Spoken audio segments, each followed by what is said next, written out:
My name is David, and yes, we can't get enough of Web3 gaming. I'm the co-founder of Proof of Fun. So what is Proof of Fun? Over the last year, we've experienced the full-on development cycle of a Web3 game. Identifying the challenges and solving them made us what we are today, which is a one-stop shop solution for Web2 games to deploy their Web3 version. Simply put, blockchain made easy for games. So I want to talk a little bit about the paradigm shift that is happening as we speak. I'm sure you're familiar with some of the pictures up here. Monkey NFTs started being sold for millions of dollars last year. But digital assets have been in our lives for a very, very long time. Axie Infinity, for example, an early on Web3 game that has recently exploded. If you think about it, it's kind of inspired from Pokemon. And Pokemon has been around since 1996. People were actually listing their assets on eBay and Craigslist at the time. So back in the day, if you had a legendary Pokemon, you could list it on eBay, connect your Game Boy with a wire, and transfer it to someone. Another example could be Diablo. Diablo is a game that's been around since the early 2000s, and there was a huge gray market for its in-game items. People were actually listing their items again on Craigslist and eBay and selling them for tens of thousands of dollars. Not the safest place to do so, obviously, but people were doing it. So, funny enough, these items that were sold, they were skins and accessories that did not affect the competitive integrity of the game. I want to ask you, how many of you have spent any money on traditional games? Can I see some hands, please? Nice. Okay. Just to point that out, you're not getting any of that money back. That money's gone. It's a sink. It's tied up to your account. Even though this sucks, these assets appreciated in value, not because Ethereum pumped from $500 to $4,000. These assets appreciated in value because of player demand, because people were actually using them. So, current generation of Web3 games have a bad reputation. But this is because of the lack of quality that's out there. Current generation of Web3 games are just DeFi instruments with animal JPEGs attached to them. They're not really games. This will automatically start changing when high-quality games emerge, and they already are. So let's think about this for a second now. It's pretty clear what the incentive for players are. But what's in it for the game studio?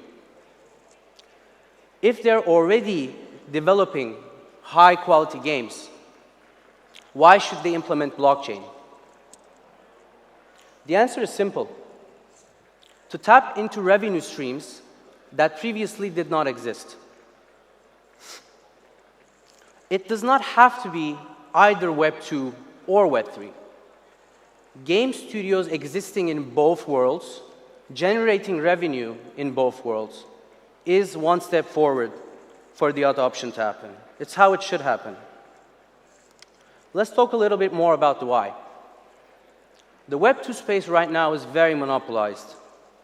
Really high publisher and platform fees going on. Usually, if you're working with a publisher or a platform, revenue is split 70-30.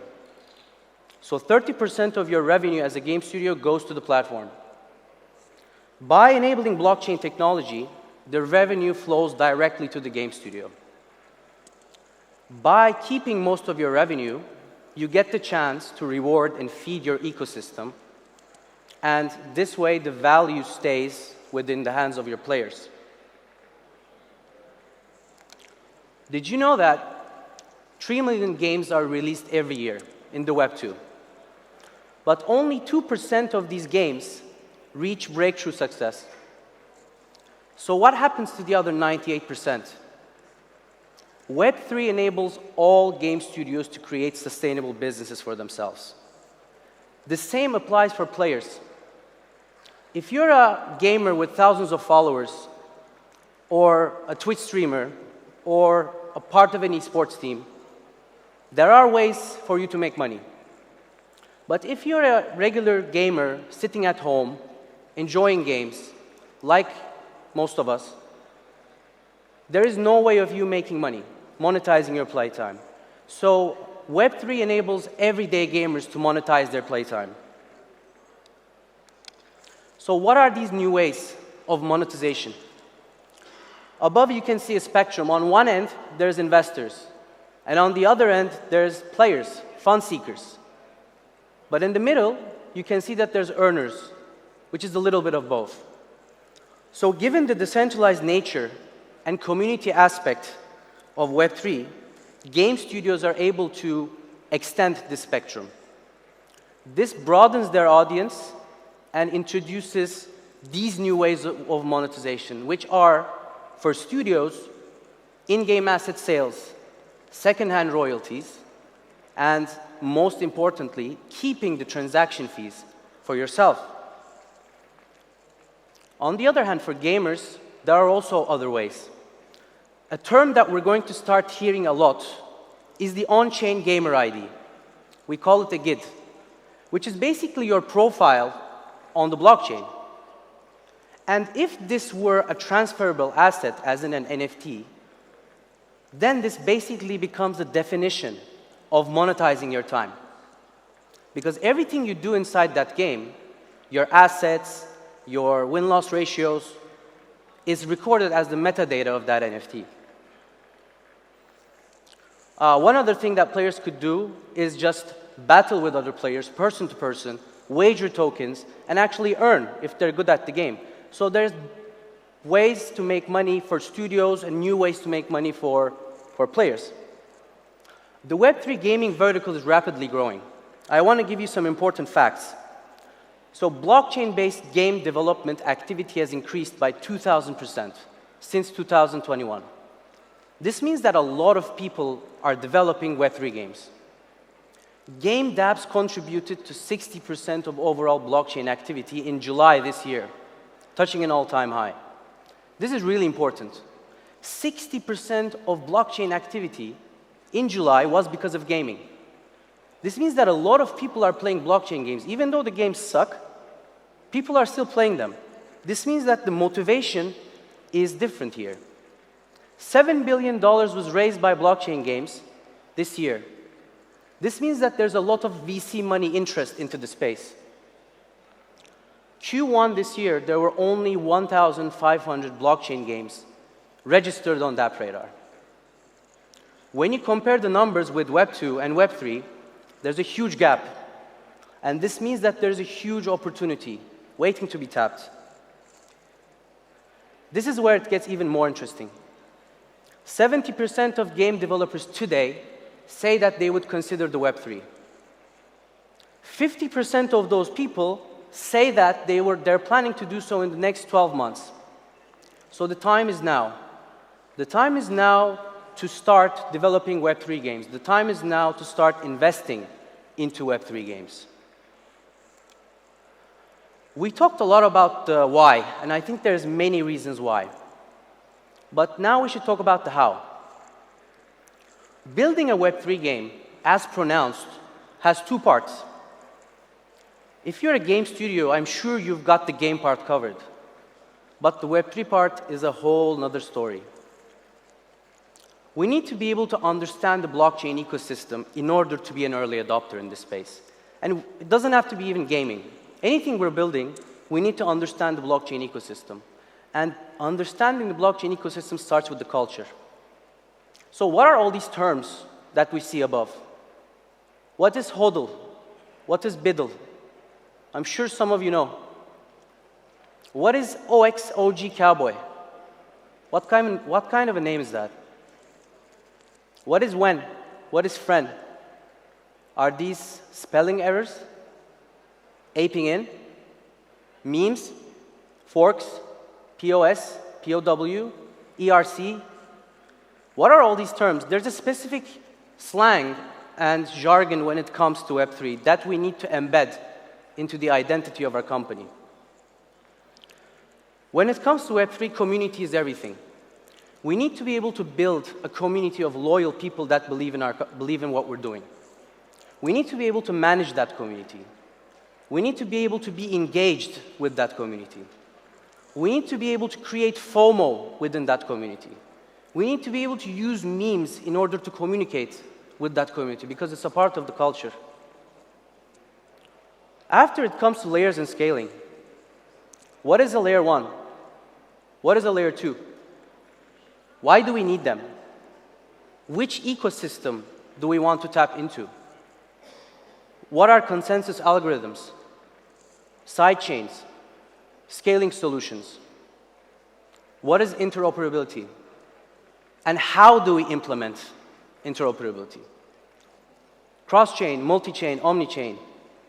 We need to be able to understand all of these concepts in order to pick and choose which one we will use and is suitable for our project, and after find out how to implement them. Which languages are we going to build with? Rust? Are we going to be using Solidity? Move? Haskell? We need to know so that we can decide what's suitable for what we're building.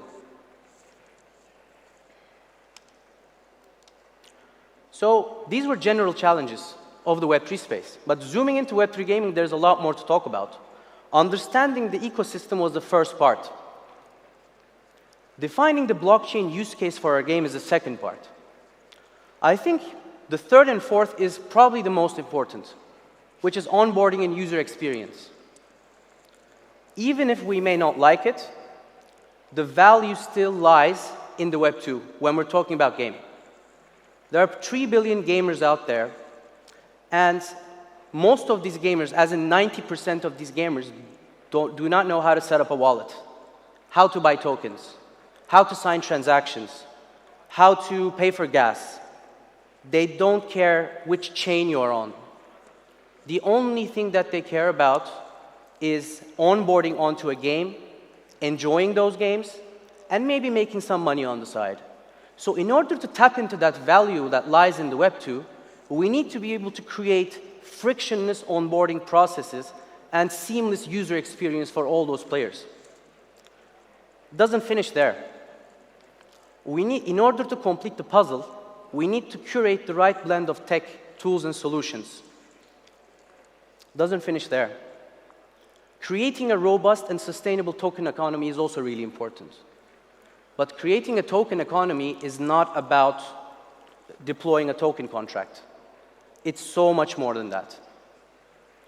If we fail to do so, people that buy our token, invest in our token, or just buy our token to do things or play games, will get harmed over the course.